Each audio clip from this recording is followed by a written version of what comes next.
배나영의 보이스 플러스. 보플리 여러분, 일주일 동안 안녕하셨어요? 오늘 소개할 책은 이 표지만 봐도 기분이 유쾌해지는 책, 동미입니다. 동미는 이 책을 쓰신 이동미라는 작가님의 이름이에요. 책의 제목을 자신의 이름으로 지을 수 있는 사람, 그렇게 자신의 존재감을 당당하게 내세우는 사람, 그런 사람이 쓴 책이잖아요. 그래서 저는 읽기도 전부터 막 소소하게 소름이 돋을 정도로 흥분되고 막 기대가 되더라고요. 이동미 작가님은 그동안 몇 권의 가이드북도 쓰셨고요. 몇몇 문화잡지의 편집장도 하셨어요. 저는 작가님이 어느 팟캐스트에 출연해서 말씀하시는 걸 처음 들었고요. 이동미 작가님이 쓰신 가이드북도 밑줄 치면서 읽고 여행을 다니곤 했어요. 감각이 좋으셔서 굉장히 핫하고 힙한 그런 플레이스들을 다 꿰고 계신 언니? 저한테는 여행작가 선배님이신데요. 요즘에 그런 말 들어보셨어요? 멋있으면 다 언니라고 하잖아요. 나이를 떠나 동미 선배는 멋있으니까 언니라고 불러야겠어요. 책의 부제를 보시면 누군가를 만날 줄 몰랐던 여름 베를린이고요. 책 소개를 보면 잘 노는 여행작가와 잘 우는 독일 남자의 베를린 동거 이야기라고 시작해요.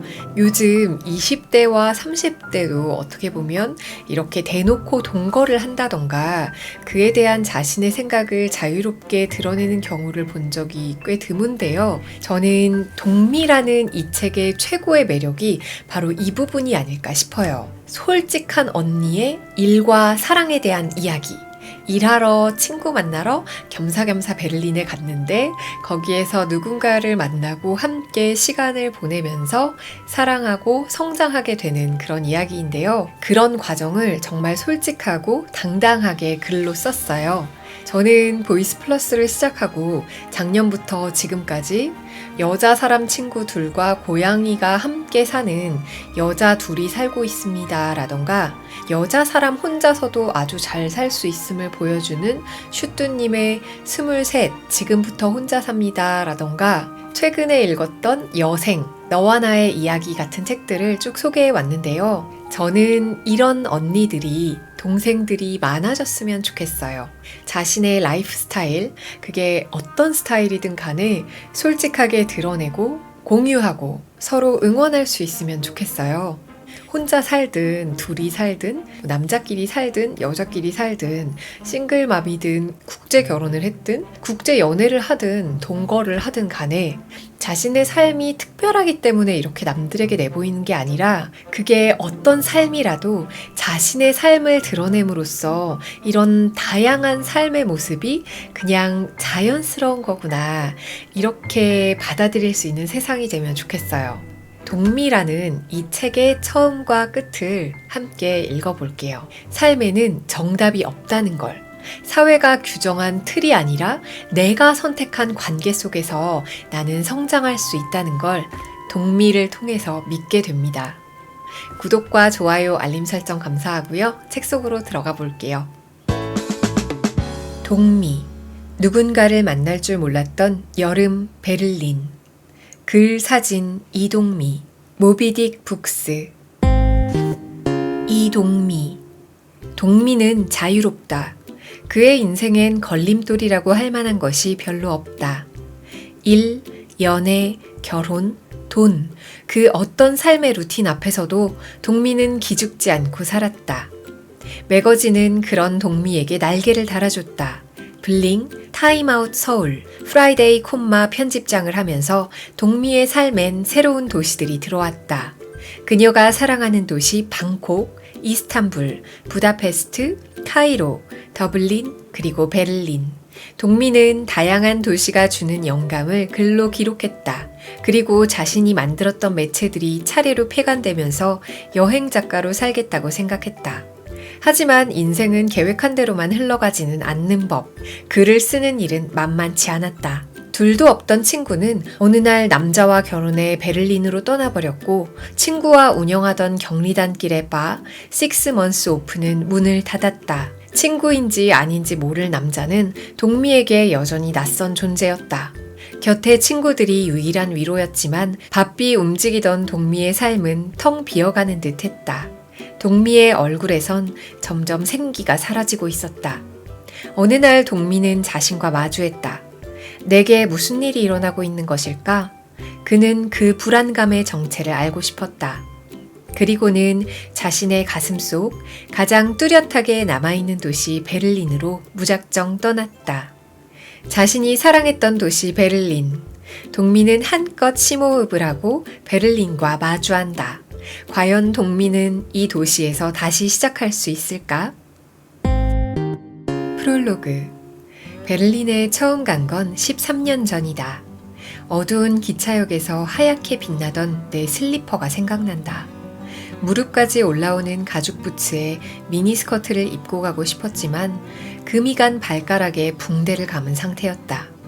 가죽 부츠는커녕 고무신도 안 들어갈 만큼 발이 부은 터라 안트베르펜 호텔에서 신던 하얀색 슬리퍼를 잘라 신고 갔다. 힐끔힐끔 쳐다보던 사람들. 유럽인들은 남일에 신경 안 쓰는 쿨한 사람들인 줄 알았는데 아시아 여자를 처음 보는 건지 슬리퍼를 한쪽만 신는 내가 애처로웠는지 대놓고 쳐다봤다. 베를린행 기차를 기다리는 역에서 나는 몰골이 말이 아니었다. 그래도 베를린에는 두 팔 벌려 맞아준 친구들이 있어 외롭지 않았다. 그들은 전 세계로 서브컬처를 실어나르는 독일의 아트 커뮤니케이션 조직 플래툰이었다. 잡지 블링 편집장으로 일할 때 서울에 온 그들을 만나 막역한 사이가 되었다. 그때 나는 유럽 여행이 처음이었다. 유럽 초보인 주제에 플래툰 친구들 덕분에 진짜 베를리너가 된 기분으로 다녔다. 다만 발가락이 다 낫지 않아 걷는 게 평상시보다 한참 느렸다. 처음엔 조바심이 났지만 느린 걸음 덕분에 2번, 3번 봐야 이해가 되는 것들을 천천히 오래 볼 수 있었다. 모든 것이 새로운 도시 베를린과 나는 금세 사랑에 빠졌다. 베를린을 향한 짝사랑은 거침이 없었다. 책을 내고 싶다는 계획까지 세운 채 돌아온 지 2달 만에 다시 베를린으로 갔다. 그런 겁없는 결심을 할 수 있었던 건 순전히 플래툰 친구들 덕이었다. 그들이 있어 까다로운 섭외와 취재도 잘 마칠 수 있었다. 12월의 베를린은 징글징글하게 추웠다. 오후 4시면 해가 졌다. 베를린의 겨울은 우리나라처럼 화끈하게 춥고 해가 쨍쨍한 겨울이 아니라 으슬으슬하게 춥고 해는 일주일이 지나도 뜨지 않는 그런 잿빛 겨울이었다. 이를 악물고 취재를 했다. 쓸쓸한 관광지를 찍고 숙소에 돌아오면 씻지도 못하고 쓰러졌다. 많은 곳들이 바뀌고 기억에서 사라졌지만 10년도 더 된 그 겨울의 감각은 지금도 생생하다. 서울로 돌아온 이듬해의 인생 첫 책 다시 베를린을 냈다. 베를린에 도착하면 항상 호텔이 아니라 친구들이 있는 알트 베를린 바로 먼저 갔다. 바 한쪽 구석에 트렁크를 밀어두고 맥주부터 마셨던 날들. 시차는 이렇게 이겨줘야지 하는 마음과 반가운 얼굴이 가득한 밤이었다. 하지만 12년이 지난 지금 뜨겁게 반겨주던 그 시절의 친구들은 모두 멀어졌다. 평생 결혼 따위는 안 할 거라고 애를 낳는 건 인생에서 가장 지루한 일이라고 말하던 크리스토프는 어느새 아들을 2이나 낳았고 심지어 셋째도 갖고 싶다고 했다. 책을 만들 당시 도와줬던 패셔니스타 주디도 어느새 예쁜 딸을 낳아 키우고 있다. 역시 결혼은 안 한 채로. 그런가 하면 돈이 생기는 족족 디스코 레코드판을 사모으던 DJ 훈이는 저러다 딱 굶어 죽지 싶게 가난했는데 지금은 유럽과 미국, 아시아 여러 도시에서 초청받아 하루가 멀다 하고 날아다니는 인기 DJ가 되었다. 다른 독일 교포 친구들도 대부분 결혼을 하거나 아이를 갖거나 독립해서 회사를 차려 바쁘게 살고 있다. 많은 독일 친구들과 연락이 뜸해졌고 이제는 베를린에 가도 한번 볼까 말까한 사이가 되었다. 2014년 3년 만에 다시 베를린을 찾았을 때 예전 같지 않은 친구들과 환경 속에서 나는 조금 외로웠다. 아무것도 모르고 추위 속에서 이를 악물고 견뎌야 했던 이전의 외로움과는 다른 쓸쓸함이 밀려왔다. 우리는 더 이상 테크노 클럽에 가지 않았고 미친 듯이 술을 퍼마시지도 않았으며 암호를 받아 입장하는 비밀 파티에도 가지 않았다. 대신 놀이터에 아이들을 풀어놓고 한쪽 벤치에 앉아서 아이들이 뛰노는 모습을 쳐다보며 소소한 이야기를 나누었다. 나만 결혼도 안 하고 아이도 없고 아무런 변화도 발전도 없이 과거에 머물러 있는 것 같았다. 결혼하지 않은 걸 한 번도 후회한 적은 없지만 이렇게 친구들과 멀어지고 추억은 뒷방에 쌓이는 게 쓸쓸했다. 여행 작가로 살면서 자유로운 삶에 만족했다. 물론 프리랜서로 일을 시작한 처음부터 모든 것이 순조로웠던 건 아니다. 34살, 준비가 안 된 채 시작한 프리랜서의 삶은 힘들었다. 잡지사에 있을 때나 에디터였지 소속 없는 프리랜스 라이터는 대접을 받지 못했다. 선배들이 소소하게 원고 쓰는 일을 맡겨주었지만 생계를 이어가기에도 부족했다. 결국 나는 프리랜서로 독립한 2번 모두 살아남지 못하고 다시 잡지 기자로 돌아왔다. 하지만 마지막에 일하던 잡지 프라이데이 콤마가 폐간되면서 나는 타이반, 자이반, 다시 프리랜서가 되었다. 프리랜서로서 3번째 도전이었다. 처음이 아니어서였을까? 아니면 좀 더 준비가 되어서였을까? 프리랜서로 일하는 것이 더 이상 두렵지 않았고 잘할 수 있을 것 같은 자신감도 들었다. 무엇보다 여행 작가로 살겠다는 확신이 섰다. 길을 찾으니 해야 할 일들도 분명해졌다. 필요한 카메라 장비를 사고 도움될 인맥을 쌓고 고정으로 맡은 일들도 3년 넘게 이어갔다. 그렇게 안착한 여행 작가의 삶은 대체로 행복했다. 다양한 나라를 초대받아 다녔고 혼자 하는 여행도 두렵지 않았다. 한두 달씩 다른 도시에 살며 새로운 세상을 탐험하고 책도 썼다. 다시는 회사 생활로 돌아가는 걸 상상하지 않았다. 더 이상 미련이 남지 않았으니까. 움직이는 만큼 버는 프리랜서의 삶에도 무료해지는 시기가 있다. 나에게도 그런 때가 왔고 때마침 회사 생활에 지쳐있던 20년 지기 친구 안정아와 함께 경리단에 작은 바를 차렸다. 6개월만 일하고 나머지 6개월은 놀자는 바람으로 만든 이름하여 식스먼스 오픈이었다. 상호의 아이디어도 베를린 어느 야외 바에서 얻었다. 슈프레 강가에 있던 그 바의 주인들은 날씨가 좋은 계절인 5월에서 10월에만 문을 열고 겨울엔 따뜻한 곳으로 여행을 떠났다. 10년 전에 취재를 하면서 세상엔 이런 데도 있구나, 이렇게 사는 사람들도 있구나 하며 놀랐던 곳이었다. 일주일 휴가도 눈치 보면서 내던 나에게 그 주인들은 한없이 부러운 대상이자 선진 삶의 표본이었다. 그런데 바를 열고 1년도 안 돼서 친구가 결혼을 했다. 바에 놀러오던 긴 머리 남자와 연애를 하더니 6개월 만에 결혼을 했다. 친구에게 홀딱 반한 그 남자는 문 닫는 새벽마다 바에 찾아왔다. 헐레벌떡 뛰어왔는지 바싹 마른 입술을 하고서. 그러더니 둘은 베를린에서 1년만 살고 오겠다며 훌쩍 떠났다. 그때 나는 생각했다. 인생은 그런 것이라고. 베를린엔 가본 적도 없는 그녀가 가서 살고 베를린 책까지 내며 뻔질나게 오가던 나는 서울에 남는 그런 것. 0.1초쯤 억울해하다가 단짝 친구가 살고 있는 베를린은 또 얼마나 좋을까 생각했다. 그리고 다시 각별해졌다. 정아를 만나러 베를린을 다녀온 뒤로는 더더욱 내가 지금껏 사랑했던 방식과는 또 다른 방식으로 베를린을 사랑하게 되었다. 정아의 별명은 안병장이다. 무슨 일을 할 때 오래 고민하는 대신 그냥 해치우는 추진력이 좋아 친구들이 붙였다. 일도 시원시원하게 하고 성격도 꽁하는 법이 없다.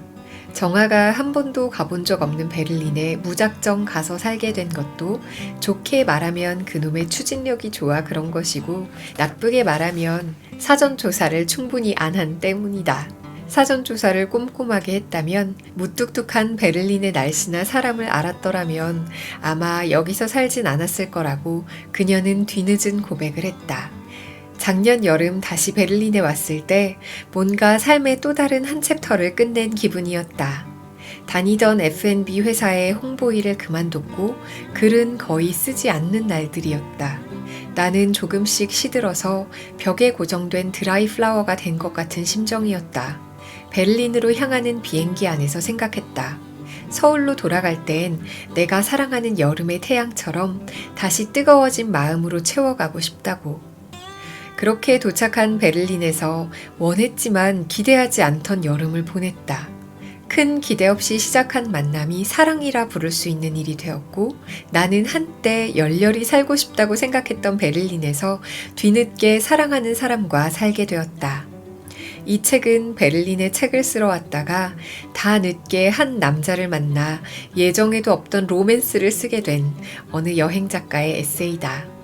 원래 쓰려던 여행기를 접고 부끄럽지만 소소한 사랑 이야기를 썼다.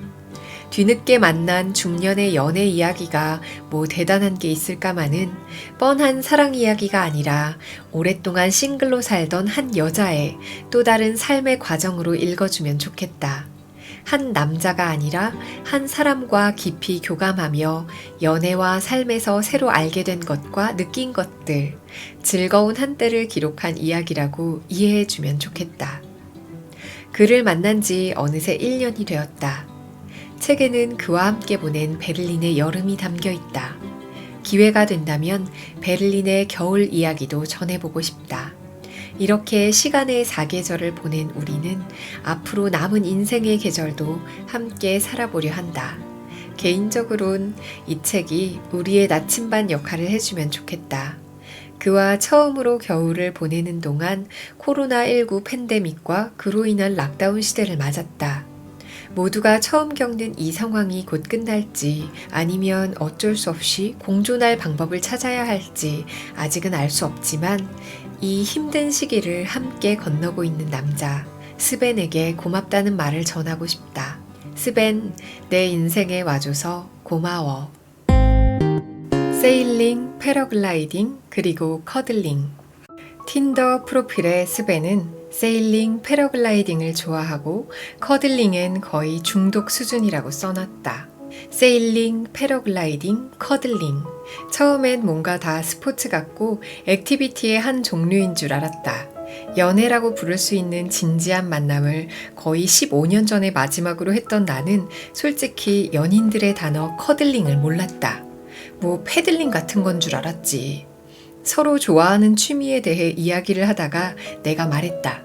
그래, 넌 스포츠도 많이 하더라. 세일링도 하고 패러글라이딩도 하고 커들링도 하고. 그러자 스벤이 말했다. 커들링? 커들링은 껴안고 뒹굴뒹굴 하는 건데 난 아침에 커들링 하는 거 진짜 좋아해. 젠장, 커들링이 그런 뜻이었다니. 내 영어 무식이 탄로나는 순간이었다. 그래? 난 패들링 같은 수상 스포츠인 줄 알았어. 그런 말 난생 처음 들어본단 말이야. 방귀 낀 놈이 성낸다고 민망해진 나는 되레 큰 소리를 쳤다. 무안해하는 나를 알았는지 그는 아무 일도 아닌 척 넘어갔다. 잘 잤어? 응, 잘 잤어. 너도 잘 잤어? 이젠 한국말로 아침 인사도 능청맞게 주고받는 그는 매일 아침 나를 꼭 껴안고 등을 아래 위로 크게 쓰다듬어 준다. 그의 큰 손바닥이 등에 닿을 때마다 뜨겁게 데운 돌로 마사지를 받는 것처럼 따뜻하고 작은 신음이 난다. 아이고 좋다. 그리고 이어서 우리는 7 seconds 키스를 한다. 자기 전이나 자고 난 후 아니면 매일 아침 저녁 눈을 감고 입을 맞춘 채 7초 동안 가만히 있는 것이다. 우리는 프레시한 커플이니까 이런 게 아직 필요 없지만 그래도 아침에 눈 뜨자마자 너랑 매일 이 키스를 하면 좋을 것 같아. 이 키스는 원래 오래된 커플일수록 도움이 된대. 매일 반복하는 7초간의 키스가 서로에 대한 애정과 믿음을 확인시켜준다는 것인데 스벤은 사람들의 관계, 특히 연인 간의 관계와 감정에 대한 이야기를 유독 많이 했다. 연인들이 어떻게 관계를 발전시킬 수 있는지, 그러려면 어떠한 노력이 필요한지, 어떤 대화와 행동이 도움이 되는지 등등. 단순한 자신의 생각을 말하는 게 아니라 정신분석학적인 글이나 기사, 그리고 알랭드 보통의 인생학교에서 하는 강의나 워크숍에서 들은 내용을 주로 인용했다. 이 7 seconds kiss도 인생학교의 교육과정 중 관계의 부분에서 성숙한 사랑을 위한 둘 간의 습관 혹은 의식으로 소개하는 내용이었다. 중요한 건 이 키스는 하고 싶을 때든 아니든 감정에 따르지 않고 무조건 한다는 것이다. 둘이 싸워서 기분이 좋지 않을 때도, 아침에 회의가 있어서 빨리 나가야 할 때도 빼먹지 말고 한다는 것. 물론 나는 베를린에서 한없이 게으른 여행자였고, 그리고 지금도 반백수 상태이기 때문에 아침에 서둘러야 할 일이 거의 없지만, 사실 이 키스를 아침 저녁으로 한다는 게 쉬운 일은 아닐 것이다. 더구나 가족끼리는 그러는 거 아니야 라고 말하는 중년 친구 부부들 사이에서 7초간 말없이 입술을 포개고 있는 건 돈을 준대도 못할 일이란 반응이 많았다. 하지만 이 키스의 진짜 의미는 친밀한 신체 접촉이 사랑한다는 말이나 그 어떤 표현보다 훨씬 우월하게 관계에 영향을 미친다는 데 있다. 7초 동안 상대의 입술의 감각에 온전히 집중하고 코를 피부에 대고 마지막에 서로 미소를 지음으로써 서로에게 안심을 주고 지속적인 애정을 느끼게 되는 것이다. 키스를 하는 동안 내가 오늘 뭘 해야 하더라, 어제 얘가 뭐라고 했더라 같은 특정한 생각을 안 하는 것도 중요하다. 그냥 내 입술이 닿고 있는 상대의 말캉하고 촉촉하고 부드러운 입술을 느끼는 것. 그렇게 7초가 지난 후엔 마주보고 웃는 것. 이 사소한 의식이 연인 혹은 부부의 관계를 성숙한 사랑으로 이끌어준다고 했다. 만난 지 2주일이 좀 지난 때였나? 여느 날처럼 11시까지 침대에서 뒹굴뒹굴 하다가 그가 나를 꼭 껴안으며 말했다. 내가 내 남은 인생의 파트너가 되면 좋겠어. 나는 너무 기뻤지만 의외로 놀랍지는 않았다. 우리는 이미 놀라울 정도로 많은 감정을 공유하고 있었고, 현실적인 것, 예를 들면 서로 가진 재산까지 솔직하게 털어놨다. 그가 감정에 겨워 순간적으로 한 말이 아니라는 걸 알 수 있었다.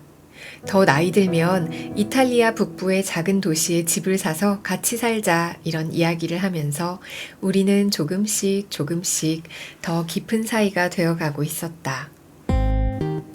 베를린으로 오는 건 평생의 꿈이었어.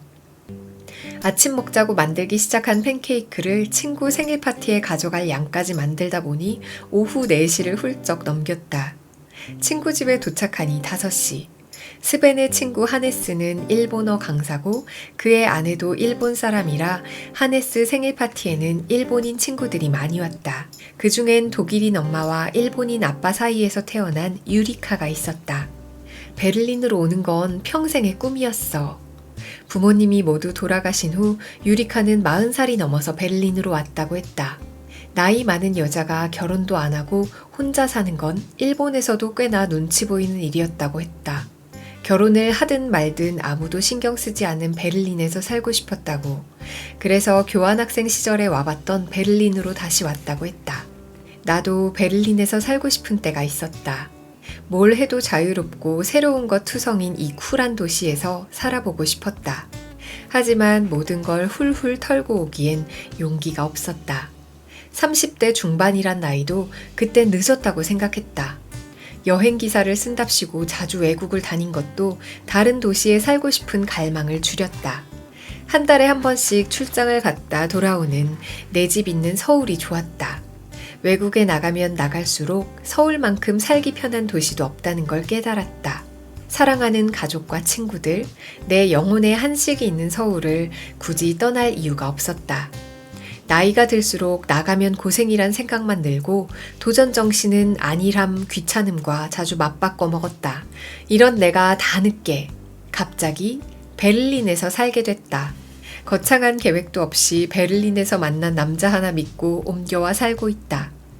온갖 애정으로 사들인 서울의 살림살이며 친구며 가족을 다 서울에 두고 왔다. 베를린에서 뭐 해먹고 사나 하는 걱정이 없는 건 아니다. 하지만 그 고민은 서울이든 베를린이든 어디서나 하는 것. 프리랜서 작가로 오래 살았고 한 직장의 메인몸도 아니어서 결정하기가 쉬운 것도 있었다.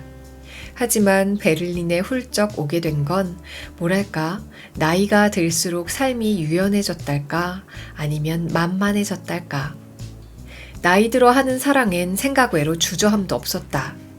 40대 중년의 우리는 이제 금방 나이 50이 될 거고 쭈글쭈글한 주름을 마주하게 될 텐데 하루라도 빨리 붙어 지내자고 했다. 그리고 무엇보다 스벤이란 사람이 주는 믿음이 있었다. 평생의 꿈으로 뭔가를 악착같이 바라고 행동하면 언젠간 꼭 이루어진다고 생각했다. 그런데 살다 보니 어떤 것들은 그렇게 바라지 않아도 때론 혹은 때가 되어 이루어지나 싶은 생각도 든다.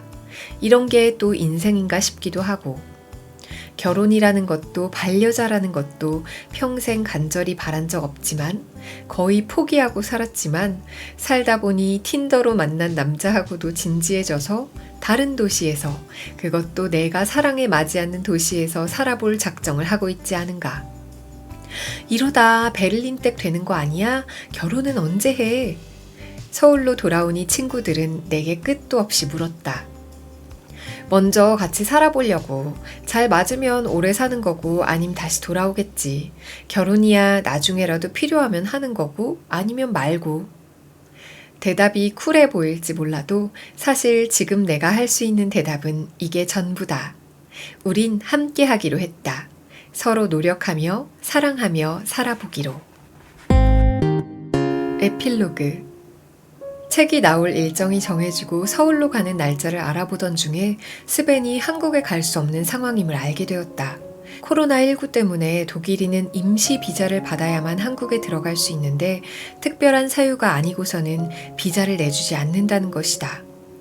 여자친구가 에세이를 썼는데 내용이 남친인 본인과도 연관된 거라서 책 마케팅을 위해 함께 가려고 한다. 출판사에서 함께 오길 희망한다. 이런 이유만으로는 비자 받기가 영 힘들 거라는 것. 비자를 받으려면 한국에 소속된 회사가 있어야 하고 회사 확인서가 있어야 하고 초청장이 있어야 되고 조건이 많았다. 게다가 남자친구는 2주 격리도 내 집에서 같이 할 수 없다고 했다. 외국인은 무조건 지정된 호텔로 가서 따로 격리해야 한다는 것. 비용은 210만 원. 어차피 한 날 같이 들어갈 건데 우리 집에서 함께 격리할 수 있는 방법이 없겠냐고 물었더니 대사관 담당자는 똑 부러지는 목소리로 대답했다. 혼인증명서를 가져오세요. 8개월째 동거 중인 우리에게 상황은 이렇게 같이 갈 수 없다로 흘러가고 남자친구는 6주를 다시 떨어져 있어야 한다는 사실에 초조해했다. 한동안 떨어져 있어야 하는 것이 나 또한 싫고 힘들지만 그래도 나는 그럭저럭 견딜 수 있다. 가끔은 나도 그가 다른 커플처럼 서로 떨어져 있는 동안 각자 할 일을 하면서 별 문제 없이 느긋하게 기다릴 수 있다면 좋겠다. 벌써 불안에 휩싸여 식욕을 잃고 눈물을 흘리지 않으면 좋겠다. 그의 불안이 심해져서 내가 혹시라도 서울을 못 가게 되거나 오래 못 본 가족, 친구들과 마음껏 시간을 못 보내게 될까봐. 그래서 나중에 그 책임을 너 때문이야 라며 남자친구에게 돌리고 그를 원망하는 일이 생길까봐 두렵다. 남자친구 역시 똑같은 상상을 하며 불안해한다. 우리는 이처럼 늘 크고 작은 혹은 일어나지 않을 불안을 안고 산다. 어쩌면 같이 산다는 건 그의 불안을 통해 나의 불안을 확인하고 서로의 불안을 위로하고 공감하는 능력을 키우는 일일지 모른다. 적어도 내게는 그렇다. 서로의 불안을 확인하고 나누는 일이 기쁨을 나누는 것보다 몇 배는 더 힘이 드는 일이지만 그래서 더 큰 위로와 힘을 얻는다는 것도 배웠다. 작년 여름에 내가 서울로 돌아오고 6주를 떨어져 있다가 스벤이 서울로 왔을 때 나는 내가 사랑하는 서울의 진짜 매력과 짜릿한 면면을 보여줘야지 하며 들떠 있었다. 매일 함께 즐거운 시간을 만들어 가리라 의심치 않았다. 하지만 남자친구가 도착하고 6일 뒤 나는 세상에서 제일 사랑하는 한 사람을 잃었다. 친오빠 같고 친언니 같고 인생의 베프였던 나의 오빠가 갑자기 세상을 등졌다. 집에서 비빔밥을 먹다 말고 병원으로 달려갔다. 제정신이 아니었던 나와 함께 남자친구는 생각지도 못했던 타국의 장례식장에서 3일을 보냈다. 그가 한국에 와서 내가 가장 의지하고 사랑했던 사람의 관을 들게 될 줄 누가 알았을까? 스벤은 오히려 오빠의 관을 메고 끝까지 함께 할 수 있어서 다행이었다고 떠나는 날 나와 친구들에게 말했다. 나는 그 마음이 고마워서 또 눈물이 났다. 베를린에선 어차피 보고 싶어도 잘 못 보니까 그냥 오빠가 서울에서 살고 있다고 믿어도 될 텐데 나는 지금도 자주 가슴이 무너진다. 오빠는 저 위에서 우리를 내려다보면서 여전히 잔소리를 하고 바쁘게 여기저기 참견하고 다닐 거야 라며 정하는 웃었지만 그럴 때마다 나는 떠난 오빠에 대한 애착을 청승맞게 혼자 붙들고 있는 기분이었다. 결국 아무것도 하지 못할 거면서.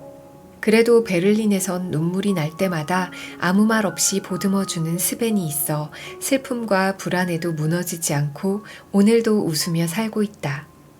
인생의 대부분을 누군가와 함께 살아서 혼자 지낸 시간이 거의 없는 남자와 15년 전에 마지막 연애를 하고 인생의 대부분을 혼자 산 여자가 만나서 잘 지낼 확률은 얼마나 될까? 처음에 우린 둘 다 이런 의문을 가졌다. 1년이 지난 지금 여전히 어떻게 흘러갈지 모르는 인생이지만 우리는 서로의 감정을 보듬고 위로하며 지내고 있다. 언어와 표현이 서툰 나보다는 경험과 배려심이 많은 그가 더 자주 우리의 관계를 이끈다. 베를린을 많이 왔지만 그래서 많이 알고 있다고 생각했지만 사랑하는 사람과 함께한 베를린은 또 많이 달랐다. 12년 동안 알았던 베를린이 맞나 싶게 새롭고 낯선 것들이 많아서 설렜다. 처음엔 그 새로운 것들을 소개하고 알려주고 싶은 마음이 컸지만 글을 쓰면서 점점 더 나도 몰랐던 나 자신을 들여다보게 됐다. 불안을 마주하는 용기, 자기 감정을 표현하는 솔직함, 사랑과 신뢰를 쌓아가는 시간과 공간을 거치면서 스벤과 나는 우리의 베를린을 만들어가고 있다. 너의 도시로 만난 베를린은 그렇게 나의 도시가 되었다.